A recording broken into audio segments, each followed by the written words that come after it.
আজকে আমরা এখানে সমবেত হয়েছি শিক্ষক দিবস উদযাপনের জন্য। আজ 5 সেপ্টেম্বর।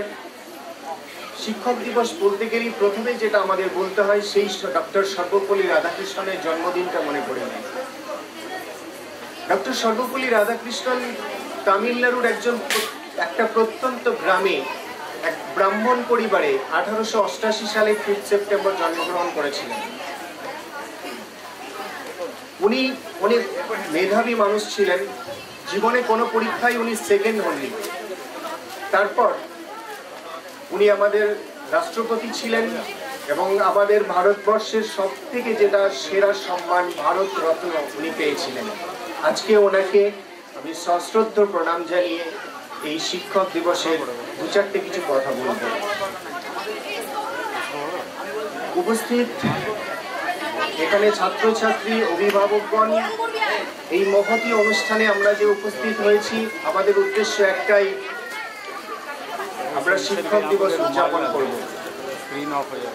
তারপর আমাদের সঙ্গে আমাদের স্টেজে আছেন আমাদের এখানকারই একজন স্কুলের শিক্ষক, যিনি এক সম্মানিত আজকে হতে যাচ্ছেন।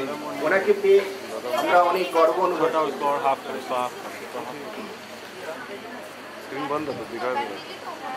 আমার প্রিয় ছাত্রছাত্রী, অভিভাবকগণ এবং আমার আপনজন, যাদের কাছ থেকে আমি জীবনে অনেক কিছু শিখেছি, তাদেরকে আমি সামনে পেয়ে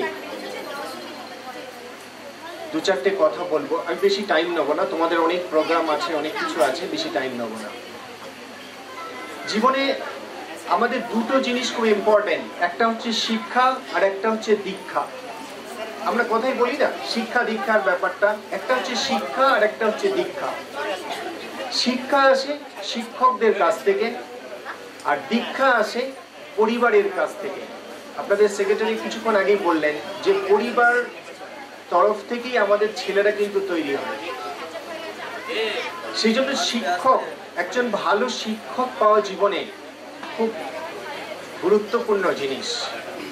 আর দীক্ষা হয় আমাদের পরিবার থেকে। আমরা যে পরিবারে বাস করি সেই পরিবারের ছেলেটা ঠিক আমাদের মতোই তৈরি হবে। আজকে আমরা শিক্ষক দিবসে যেটা প্রথম আমি যেটা বলবো সেটা হচ্ছে যে শিক্ষকরা হচ্ছে আমাদের সমাজের মেরুদণ্ড। ওরা হচ্ছে আমাদের কাছে আইডিয়াল, যাদেরকে দেখে আমরা বড় হতে পারবো। আমি এখানকার ছাত্রছাত্রী, এখানকার শিক্ষক শিক্ষিকা এবং অভিভাবকদের উদ্দেশ্য নিয়ে এই 3টে উদ্দেশ্য নিয়ে আমি 3টে কথা বলবো। প্রথম হচ্ছে ছাত্রছাত্রীদের নিয়ে আমি তোমাদের একটা কথা বলি, তোমরা কেউ কথা বলবে না, একটু চুপ করে থাকো, কথা বলবে না। ছাত্রছাত্রীদের উদ্দেশ্য একটা কথা বলি, দেখো তোমরা এই যে একরা মিশনে পড়তে এসেছো, মিশন মানেই হচ্ছে কিন্তু একটা টার্গেট। আমরা বলি না মিশন সাকসেসফুল হয়ে গেছে, মানে কি? মানে হচ্ছে আমাদের টার্গেট সাকসেসফুল। এই যে মিশনে পড়তে এসেছো, তোমাদের একটা স্বপ্ন, একটা টার্গেট নিয়ে এখানে এসেছো। তাহলে স্বপ্ন আর টার্গেট নিয়ে যে এসেছো, এই স্বপ্ন টার্গেটকে সফল করার জন্য আমাদের শিক্ষক শিক্ষিকারা আছেন। তোমরা চেষ্টা করবে সেই শিক্ষক শিক্ষিকাদের সঙ্গে একটু ভালো ব্যবহার করবেন, তাদের যেটা ভালো গুণ সেই গুণটা নিজেদের মধ্যে জড়িয়ে নেবেন। আর তোমরা যারা স্বপ্ন এখনো দেখতে শেখোনি, এবার থেকে স্বপ্নটা দেখো। এপিজে আব্দুল কালাম বলেছিলেন যে স্বপ্ন আমরা যেটা রাত্রে ঘুমিয়ে দেখি ওটা আমাদের স্বপ্ন নয়, যেটা আমাদেরকে ঘুমাতে দেয় না ওটাই আমাদের স্বপ্ন। এটা এপিজে আব্দুল কালাম বলেছিলেন। ঠিক আমি তোমাদেরকে সেই কথাটাই বলবো, তোমরা জীবনে একটা স্বপ্ন তৈরি করে নাও, জীবনে একটা টার্গেট তৈরি করে নাও। যদি এখনো কেউ টার্গেট তৈরি না করে থাকো, তৈরি করে নাও। আর সেই টার্গেট তৈরি করতে গেলে এই যে প্রোফর্মার মধ্যে তোমরা এসে গেছো না, প্রোফর্মা মানে হচ্ছে এই যে ইকরা মিশনের মধ্যে ঢুকে গেছো। আচ্ছা তোমরা ইট তো সবাই দেখেছো, ইট, আমরা ইট দিয়ে যে ঘর বানাই সবাই তো ইট দেখেছো। এই ইটটা যখন তৈরি হয় তার আগে কেমন থাকে? একটা কাদা মাটি। আমি যদি এই কাদা মাটিটা নিয়ে কাউকে বলি আমাকে 10 টাকা দাও, দেবে আমাকে? কেউ বলবে পাগল হয়ে গেছে। সেই কাদামাটিটা আমি বাড়িতে নিয়ে গিয়ে তার সঙ্গে একটু বালি, তার সঙ্গে একটু পানি, তার সঙ্গে আর কিছু ছাই মিশিয়ে ভালো করে মেহনত করে ওটাকে একটা প্রফর্মার মধ্যে ঢুকিয়ে দিয়ে সেটাকে সুন্দর করে তাকে একটা শেপ দিয়ে আগুনে পুড়িয়ে যখন লাল করে আমি 1 নম্বর একটা ইট তৈরি করব, সেই ইটটা যখন নিয়ে আমি বলবো এটা আমাকে 10 টাকা দাও, সবাই দেবে। কেন? তার মূল্যটা বেড়ে গেছে, তার কদরটা বেড়ে গেছে। তোমরা ঠিক এখন এই কাদামাটির মতো একরা মিশনে এসেছে। আমি ইটের উদাহরণটা কেন দিলাম সেটা বলে দিই। তোমরা ওই কাদামাটির মতো একরা মিশনে এসেছে। এই মিশনে আসার পরেই যে প্রফর্মার মধ্যে ঢুকে গেছো, এখানে তোমাদেরকে চারিদিকে ধাক্কা দিয়ে, চারিদিকে চাপ দিয়ে তোমাদেরকে সুন্দর একটা আকৃতি তৈরি করা হবে। সেই আকৃতি করে দেওয়ার পরে যখন তোমাদের পরীক্ষা আসবে, সেটা হচ্ছে ওই ইট ভাটাতে আগুন দিয়ে পোড়ানোর মতো। ওই পরীক্ষাতে যে ভালো পুড়তে পারবে সে হবে 1 নম্বর ইট, আর যে ভালো পুড়তে পারবে না সে হবে পিকেট ইট। পিকেট ইট যে দেখেছো তোমরা, টেরা বেঁকা, হাফ পুড়ে গেছে, হাফ কাঁচা আছে, এগুলো নিয়ে আমরা কি করি? পিকেট ইট গুলো নিয়ে আমরা 1 নম্বর ইট দিয়ে তাজমহল বানাবো, 1 নম্বর ইট দিয়ে বড় বড় প্রাসাদ বানাবো। আর পিকেট ইট দিয়ে কি তাজমহল বানানো যাবে না প্রাসাদ বানানো যাবে? যাবে না। সেটা কি করে? রাস্তায় যেখানে কাদা হয় এই কাদাতে ফেলে দেয় লোকে চলার জন্য। এবার তুমি ঠিক করবে ছাত্রছাত্রীরা, তোমরা 1 নম্বর ইট তৈরি হবে না ওই পিকেট ইট তৈরি হবে? এটা আমি তোমাদেরকে এই জন্যই বললাম, আজ থেকে স্বপ্নটা ঠিক করে নাও, তোমাদের টার্গেট ঠিক করে নাও। If you don't have your target, just set up your target. এবার আমি শিক্ষক শিক্ষিকাদের জন্য একটা কথা বলি। আমাদের এই একরা মিশনে যারা শিক্ষক শিক্ষিকা আছেন তারা আপ্রাণ চেষ্টা করেন তোমাদেরকে একটা ভালো জায়গাতে পৌঁছানোর জন্য। যথেষ্ট কোয়ালিফাইড টিচার এখানে আছে। আমি চাই সেই সব শিক্ষিকারা তারা যেন তাদের জীবনের সব থেকে সেরাটা বাচ্চাদেরকে দিয়ে জীবনে আমাদের এই সমাজকে যেন প্রতিষ্ঠিত করতে পারে এই বাচ্চারা, ওরাই আমাদের ভবিষ্যৎ। আর তারপর শেষে আমি আর একটা কথা বলি আমার অভিভাবকদেরকে জন্য, এই বাচ্চাদের যারা অভিভাবক এসেছেন এখানে, আমি তাদেরকে একটা কথা বলি। দেখুন, ওই বাচ্চাটা কিন্তু আপনাকে দেখেই শিখবে। জীবনের প্রথম শিক্ষক হচ্ছে মা, তারপরে বাবা, তারপর হচ্ছে একজন শিক্ষক। তাহলে মা বাবার পরেই হচ্ছে শিক্ষক। তাহলে জীবনের প্রথম শিক্ষক হচ্ছে বাবা মা। আমি একটু টাইম নিচ্ছি, আর জাস্ট 2 মিনিট, তারপরেই ছেড়ে দেব। সেই জন্য আমি অভিভাবকদেরকে বলি, আপনার ছেলে মেয়েদেরকে এই যে মিশনে পাঠিয়েছেন, একটা স্বপ্ন নিয়ে পাঠিয়েছেন, আপনার স্বপ্ন নিয়ে। কেন? আপনি চাইবেন যে আমার ছেলেটা একটা ভালো জায়গায় যাক, একটা ভালো মানুষ হোক। আমি বলবো না কিন্তু ডাক্তার, ইঞ্জিনিয়ার, টিচার এসব কিচ্ছু বলবো না। আমি চাই যে আমার ছেলেটা একটা ভালো মানুষ হোক। আজকে আমাদের সমাজে মানুষের বড়ই অভাব।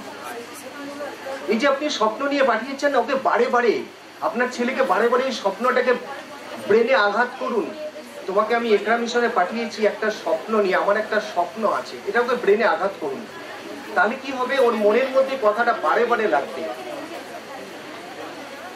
আমি একটা ছোট্ট ঘটনা বলি, একটা অভিভাবকদের দিয়ে। একটা জায়গাতে 40টা ছেলে মেয়ে, তাদের একটা রানের প্রতিযোগিতা হচ্ছে, 100 মিটার রানের। কেউ কথা বলবেন না, জাস্ট একটু ভালো করে শুনুন। একটা প্রতিযোগিতা হচ্ছে 100 মিটার রানের, একটা 40টা ছেলে মেয়ের একটা রানের প্রতিযোগিতা হচ্ছে। সবাই 40 জন ছেলে মেয়ে লাইন করে স্টার্টিং পয়েন্টে দাঁড়িয়ে আছে। Just on your mark set go বলবে আর সবাই ছুটবে, এরকম দাঁড়িয়ে আছে 40 জন ছেলে মেয়ে। আর চারিদিকে তাদের বাবা মারা দাঁড়িয়ে আছে। সব বাবা মাদের কি লক্ষ্য? যে আমার ছেলেটা ফার্স্ট হোক। হবে কি 40 জন ছেলে মেয়ে কি 40 জনই ফার্স্ট হবে? হবে না তো, একজন হবে। কিন্তু সব বাবা মায়ের লক্ষ্য কি? যে আমার ছেলেটা ফার্স্ট হোক। সবার টার্গেট একটাই। যখন রান স্টার্ট হয়ে গেল, রান স্টার্ট হয়ে যাওয়ার পরে যখন এন্ডিং পয়েন্টে সেখানে ফার্স্ট, সেকেন্ড, থার্ড 3 জনকে বেছে নেওয়া হলো। ভিক্টরি স্ট্যান্ডে 3 জনকে তোলা হলো। ফার্স্ট, সেকেন্ড, থার্ড হয়ে গেল। একটা বাচ্চা মেয়ে একটু দূরে, সে দাঁড়িয়ে দাঁড়িয়ে মন খারাপ করে দাঁড়িয়ে আছে। সে মন খারাপ করে দাঁড়িয়ে থাকার পরে তার বাবা দেখতে পেয়েছে দূর থেকে যে আমার মেয়েটা মন খারাপ করে দাঁড়িয়ে আছে। সে পকেট থেকে তার বাবা একটা চকলেট নিয়ে গিয়ে মেয়েটাকে বলল, মা কেন তুমি চকলেটটা খাও। তখন ওই বাচ্চা মেয়েটা বলছে, বাবা তুমি আমাকে চকলেট দিচ্ছ, আমি তো ফার্স্ট, সেকেন্ড, থার্ড কিচ্ছু হতে পারিনি, তুমি আমাকে চকলেট দিচ্ছ কেন? তখন তার বাবা মেয়েটাকে জড়িয়ে ধরে বলল, মা কে বলেছে তুমি হতে পারোনি? তুমি জানো তুমি 34 জনকে হারিয়ে তুমি 5 নম্বরে এসেছো। কে বলেছে ফার্স্ট সেকেন্ড হতে পারেনি? তুমি 34 জনকে হারিয়েছো, কেন 40 জনের মধ্যে তুমি ফিফথ হয়েছো, তার মানে তুমি 34 জনকে হারিয়ে এসেছো। কে বলেছে তুমি হতে পারোনি? তুমি আর একটু চেষ্টা করো, সামনের বছরে তুমি আরো 2 জনকে টপকে তুমি সেকেন্ড হয়ে যাবে। আর একটু চেষ্টা করবে, সামনের বছর তুমি ফার্স্ট হয়ে যাবে। মেয়েটা দুঝড়ে ঝরঝর করে কেঁদে তার বাবাকে জড়িয়ে ধরলো, বললো বাবা আমি সামনের বছরেই ফার্স্ট হয়ে যাব, তুমি ওয়েট করো, আমি আরো চেষ্টা করব, সামনের বছরে আমি ফার্স্ট হয়ে যাব। এই ঘটনাটা বলার উদ্দেশ্য আমার একটাই, যে বাচ্চাদের মনে পজিটিভ ইম্প্যাক্ট তৈরি করুন।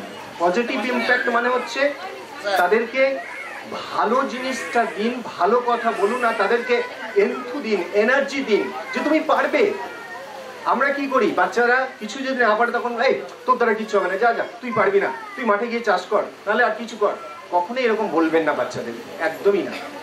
ওকে তৈরি করুন, ওকে বলুন তুমি পারবে, সবাই পারছে না কেন তুমি পারবে। ওই যে 40টা ছেলে মেয়ের মধ্যে যে মেয়েটা ফিফথ হলো, তার বাবা এসে তো বলতে পারতো দূর তুই ফার্স্ট সেকেন্ড থার্ড কিছুই হতে পারলি না, তোকে কি করে আমি প্রাইজ দেবো। সেটা বললো না, সে বললো কে বলেছে পারোনি, তুমি 34 জনকে হারিয়ে এসছো, যে ফিফথে এসেছো। এটাই হচ্ছে এনার্জি। যাই হোক, আমি আর বেশি টাইম নিচ্ছি না, তোমাদের অনেক প্রোগ্রাম আছে। আমি সেই জন্য অভিভাবকদেরকে বলতে চাই, বাচ্চাদেরকে কখনোই ডিমোরালাইজড করবেন না, ওদেরকে এনথু দেবেন, ওদেরকে শক্তি দেবেন। মনোসংযোগ বাড়ানোর জন্য আপনার অভিভাবকদের মানে কি বলবো হেল্প খুব জরুরি। ওই জন্য ওদেরকে সবসময় আপনারা ভিতর থেকে এনার্জি দেবেন। এই বলে আমি আমার জীবনের সমস্ত শিক্ষক, উপস্থিত শিক্ষক বৃন্দ সবাইকে আমার বিনম্র শ্রদ্ধা জানিয়ে আমি আমার বক্তব্য শেষ করছি। Thank you.